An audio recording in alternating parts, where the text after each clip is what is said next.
SLBC టన్నెల్లో rescue operation 25వ రోజుకు చేరింది. రెస్క్యూకు ఆటంకాలు ఎదురవుతున్నప్పటికీ అధికారులు వెనక్కి తగ్గడం లేదు.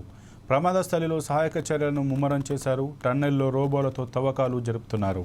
వీలైనంత త్వరగా రెస్క్యూ ఆపరేషన్ను పూర్తి చేసేందుకు కృషి చేస్తున్నారు అధికారులు.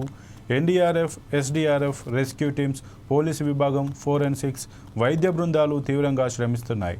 అయితే రెస్క్యూ ఆపరేషన్కు బురద, నీటి ఊట, టీబీఎం అవశేషాలు ఆటంకంగా మారాయి. క్యాడవర్ డాగ్స్ గుర్తించిన ప్రదేశాల్లో తవ్వకాలు కొనసాగుతున్నాయి. డీవాటరింగ్, టీబీఎం మిషన్ కటింగ్ పనులు కొనసాగుతున్నాయి. ఇటీవల టన్నెల్ నుంచి ఒక మృతదేహాన్ని వెలికితీశారు. టన్నెల్ ప్రమాదంలో 8 మంది చిక్కుకొని ప్రాణాలు కోల్పోయిన విషయం తెలిసిందే.